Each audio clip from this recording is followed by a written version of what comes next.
वो कभी किसी वस्तु में ऐब नहीं देखता, मिनक नहीं निकालता। समाज के अन्नकूट होते हैं, समाज के जब अन्नकूट होते हैं महाराज, समाज के जब अन्नकूट होते हैं, बड़े बड़ी समाजों में जब कार्तिक महीने में अन्नकूट महोत्सव होते हैं, बहुत सारा प्रसाद बनता है।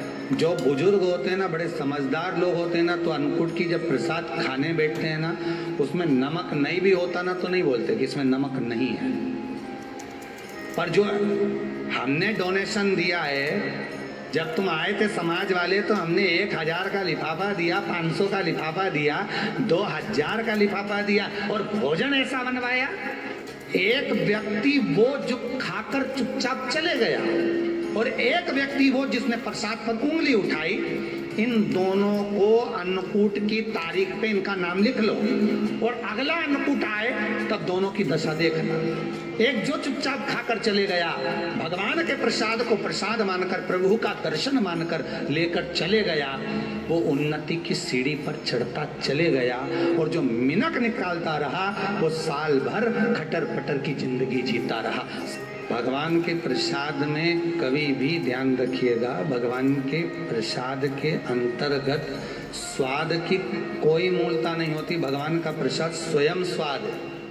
भगवान के प्रसाद में नमक नहीं देखना, मिर्ची नहीं देखना, भगवान के प्रसाद में शक्कर नहीं देखना, भगवान के प्रसाद में कुछ ये नहीं देखना कि कितना माल डला, कितना घी, कितना बादाम, कितना काजू, कितना इलायची डला। हाँ, यहाँ तक शास्त्र कहता है कि भगवान का प्रसाद अगर बन रहा है तो उसकी सुगंध भी नहीं ली जाती है महाराज। यहाँ तक शास्त्र कहता, जब तक भगवान उसको पानी ले तब तक उसका सुगंध भी नहीं ली जाती। और कई कई जगह तो भगवान को प्रसाद अगर सूखा सामान हाथ में आ गया, इलायची कैसी है, मंदिर के अंदर जाने वाली है भगवान को डालने के लिए, लाओ यार किसकी दुकान से आई इलायची बताओ, इलायची तो 25 बार सूंघा, हाँ हाँ अच्छी है, अब सूंघ लिया तो भगवान इसको स्वीकार करेगा क्या? अरे जम के तो बोलो। एक फूल तुमने बगीचे से तोड़ा और सोचा इसमें पहले मैं सूंघ लेती हूँ, इसमें स्वाद है कि नहीं, इस फूल में गंध है कि नहीं, इसमें सुगंध है कि नहीं, और फूल सूंघ लिया, उसके बाद तुम भगवान को देखो, भगवान स्वीकार करेगा नहीं। कई कई घरों में तो हंडी से दाल चलाती जाए, अपने हाथ में डाल के ब्राह्मणी ने जैसी मुख में लिया थूक, ये श्रेष्ठ नहीं है। जो ऋषि की पत्नी अंदर पूजन कर रही थी प्रदोष काल, उसने कह दिया आपका चेहरा बता रहा है कि आप ब्राह्मण की धर्मपत्नी, पर आज आप दर दर जाकर अगर भिक्षा मांग रही हो, दर दर जाकर अगर भीख मांग रही हो, दर दर जाकर भिक्षा को मांग रही हो, तो इसमें आपके पति का दोष नहीं है, दोष आपका है। क्योंकि आप भगवान के प्रसाद में भी जो स्वाद देखी थी ना, ये आपका एक जन्म का नहीं है, ये ना जाने कितने जन्म का है। ब्राह्मणी के मस्तिष्क में बैठ गया, ब्राह्मणी के उस ना वो बक्कल में नहीं अक्कल में बैठ गया कि ये स्वाद नहीं देखना। इसलिए प्रदोष व्रत के अंतर्गत ब्राह्मणी ने उस दिन से विचार कर लिया कि जैसे आप पूजन कर रही हो, जैसे आप अर्चना कर रही हो, जैसे आप आराधना कर रही हो, ऐसी आराधना, ऐसी पूजन, ऐसी भक्ति मैं भी करूँगी, ऐसी आराधना मैं भी करूँगी, अब मैं स्वाद नहीं देखूंगी। तो प्रदोष व्रत करने वाले को ध्यान रखना चाहिए कि नमक का सेवन ना करे, भोजन ना करे, फलाहार करिए, फल का आहार करिए, प्रयास करिए। और यदि आपने व्रत का ले लिया भोजन का कि हम तो एक टाइम फलाहार करेंगे, एक टाइम भोजन करेंगे, ऐसा भी कई लोग प्रदोष ले लेते हैं, तो वो बात आपकी है, आप तक रखना, ठीक है, अपने मन तक, ठीक है। बाबा आपकी मनोकामना पूर्ण करे, वो भी पाओगे। अरे भगवान को धन्यवाद दो कभी कभी कि तूने अच्छे घर में पैदा किया, अच्छा परिवार दिया, अच्छा पति दिया, अच्छी पत्नी दी, अच्छे बच्चे दिए, अच्छा कुटुंब दिया, घर दिया, दुकान दी, जमीन जायदाद दी, शरीर अच्छा दिया, हाथ पैर आँख नाक मुंह सब बढ़िया दिया, एक के भी निपटा के नहीं भेजा तूने। मान लो एक आध निपटा के भेज देता तो क्या झगड़ा करने ऊपर जाते? एक ही कान देता और एक गायब कर देता तो यहाँ से चिपका देता, तो क्या कर लेते?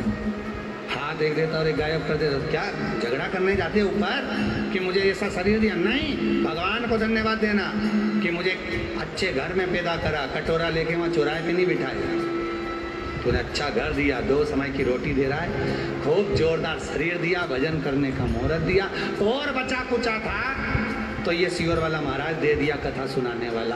अब शाम के समय पर प्रदोष काल में बेलपत्री के पेड़ के नीचे, चाहे शंकर के मंदिर के दरवाजे पर या शिव मंदिर में, अगर आप प्रदोष के दिन दिया लगाते हो, सोमवार के दिन दिया लगाते हो, तो ऐसा कोई व्यक्ति नहीं जिसको मेरे देव अधिदेव महादेव, मेरा विश्वनाथ भंडार नहीं भरता हो, खाली नहीं छोड़ेगा, दे देगा, भंडार भर देगा, कमी तो नहीं रख सकता, ये पक्का। पर तुम करना ही नहीं चाह, 2-4 सोमवार करो और उसके बाद के तो महाराज जी हमने तो करा था, हमको तो मिला ही नहीं, 2-1 प्रदोष करा तुमने, अरे 1 साल करो, सारे दर भी तो अपन ठोकर खा कर आए, इतना साल निकाला अपन ने, और 6 महीना 3 महीना 4 महीना भगवान से निवेदन तो करो, दिल से कहो तो सही, नी भंडार भरे तो बात दूसरी, एक बार बोलो तो।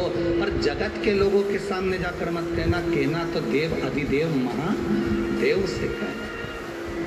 प्रदोष व्रत करने वाले को प्रदोष के दिन प्रयास करना चाहिए कि रात्रि के समय पर आधा घंटा, 10 मिनट, 20 मिनट जागरण करे। जागरण मतलब थोड़ा भगवान का भजन कर ले, भले 4-5 माताएं इकट्ठी नहीं हो तो अपन अकेले ही कर लो। अपन अकेले कम है क्या भाई, अपन कम पड़े, आराधना अकेले जागरण करो।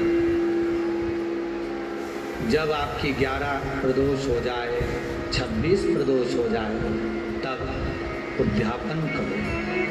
उद्यापन 2 ब्राह्मणों को जोड़े से बुलाओ, ब्राह्मणों को जोड़े से बुलाकर उनके चरणों की पूजन कर कर, आराधना कर कर, सुंदर मंडप तैयार कर कर भगवान का, उसमें सुंदर रंगोली डालकर, मंडल बनवाकर पूजन करो शंकर भगवान की प्रदोष का। 1 दिन पहले गणेश की आराधना करो, पूजन करो, और प्रदोष वाले दिन जो मंडल बनाए हैं पूजन अर्चना करने के लिए, जो स्थान दिया है उसकी आराधना करो। खीर की आहुतियाँ दीजिए 108 बार, जो ब्राह्मण आए उनके माध्यम से मंत्रों द्वारा पूजन कराकर खीर की आहुतियाँ दी शिव नाम महाराज।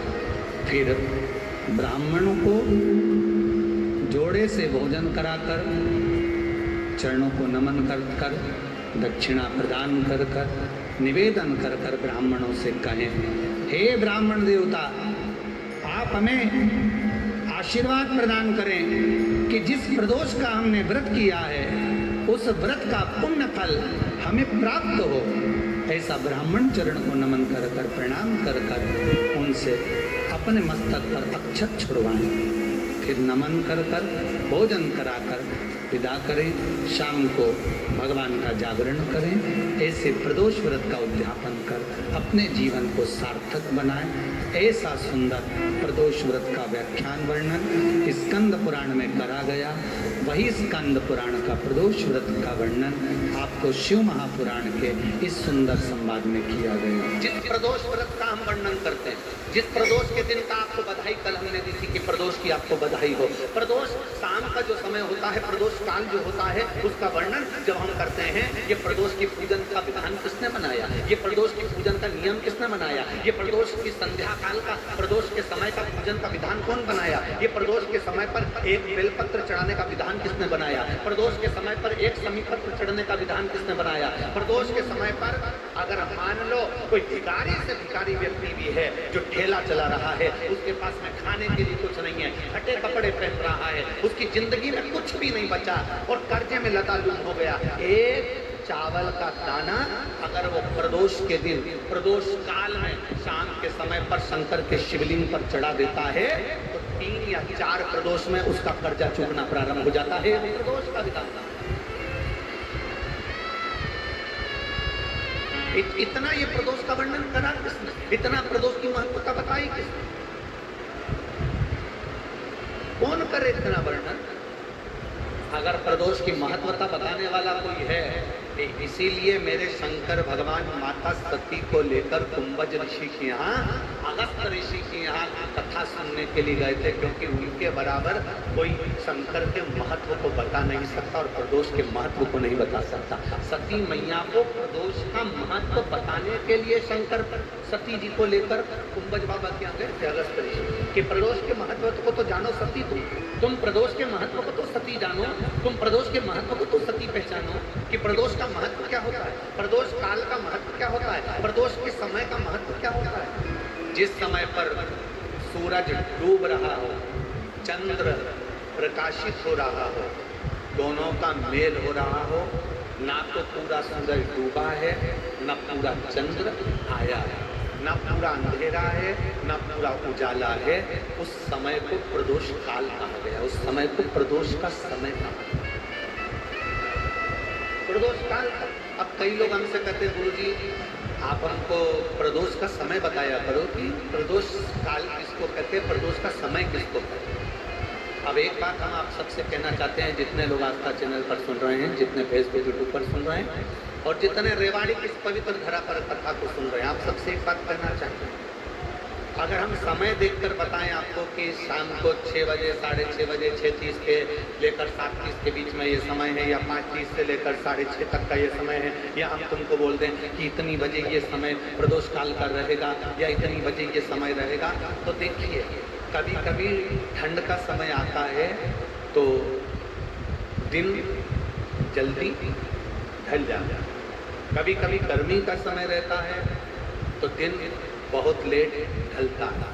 इसलिए समय की गणना से मत चलो, आप तो ये अंदाजा लगा कर रखो कि दिन ढल रहा है, अंधेरा होना शुरू हो रहा, सूरज डूब रहा हो, चंद्र प्रकाशित हो रहा हो, अंधेरा अपना काम कर रहा है, सूरज ढलता जा रहा है, दिन कम होते चले जा रहा है और अंधेरा थोड़ा बढ़ते चले जा रहा है। इन दोनों का जो मिलन का समय हो, अब वो कितनी भी बजे, आप तो बस उसके मिलन का समय निकाल लो, वही समय प्रदोष काल कहलाता है, वही समय प्रदोष। अब प्रदोष काल की पूजन का विधान किसने बनाया, कोई आपसे पूछो तो क्या बताओगे, जम के बोलो जल्दी से, कौन ने बताया था? अगर हम अगर बीमारी के लिए कोई उपाय करें तो कौन सी प्रदोष पर करें, और लक्ष्मी के लिए कोई उपाय करें तो कौन सी प्रदोष पर करें। तो अच्छे से सुन लेना भाइयों, शुक्ल पक्ष में जो प्रदोष पड़ती है वो लक्ष्मी की वृद्धि के लिए होती है, कृष्ण पक्ष में जो प्रदोष पड़ती है वो रोग और बीमारी को मिटाने की होती है। तो जितने उपाय आपको प्रदोष के बताए जाते हैं उस हिसाब से आप करो कि शुक्ल पक्ष की प्रदोष है तो लक्ष्मी का कोई उपाय करना है तो हमें शुक्ल पक्ष के प्रदोष पे करना है। अगर हमें बीमारी से निपटने का कोई इलाज करना है या कोई उपाय करना है तो उसको कृष्ण पक्ष की प्रदोष पर करना है। अब शुक्ल पक्ष की प्रदोष, उसकी प्रदोष का दिन था, बैठा हुआ था। मान लो अगर कहीं आप कोई नौकरी के लिए अप्लाई कर, आप कहीं अप्लाई कर रहे हो तो जैसा माता उमा ने प्रदोष काल में, प्रदोष के समय पर, प्रदोष काल के अंतर्गत बेलपत्री का स्मरण किया है, वो बेलपत्र का स्मरण अगर संसार का मनुष्य कर लेता है तो महाराज ब्रह्मवृत्ता पुराण कहती है कि उस जीव का ऐसा कोई कार्य नहीं जो सफल नहीं हो। महाराज मेरा निवेदन रहेगा, किसी एग्जाम में आप बैठ रहे हो, इंटरव्यू के लिए जा रहे हो, किसी कार्य के लिए जा रहे हो, नौकरी नहीं लग रही, सर्विस नहीं लग रही, तो महाराज तांबे के कलश में 11 बेलपत्र को रखा जाए और तांबे के कलश में 11 बेलपत्र रखकर उसमें 11 सफेद पुष्प को डाला, लाल चंदन घिसकर कटोरी में लेकर जाइए। प्रदोष के दिन, शुक्ल पक्ष का जो प्रदोष पड़ जाए उसके दिन शंकर के शिवलिंग पर लाल चंदन लपेटने से पहले शंकर की जो जलाधार, महाराज ये शिवलिंग है, ये शिवलिंग है और ये पूरी गोल और ये चरण, ये जलाधार, ठीक है। आपको पहले भी कहा है शंकर जी की पूरी जलाधारी में शंकर जी का संपूर्ण परिवार, राइट जो चरण है जहाँ से पानी नीचे गिरता है वो गणेश जी का स्थान है, लेफ्ट कार्तिकेय जी का स्थान है, बीच में जो एक मोटी सी लाइन है वो अशोक सुंदरी का स्थान है। जहाँ पर शिवलिंग रखा हुआ है ये माता जगतजननी जगदम्बा का हस्त कमल है।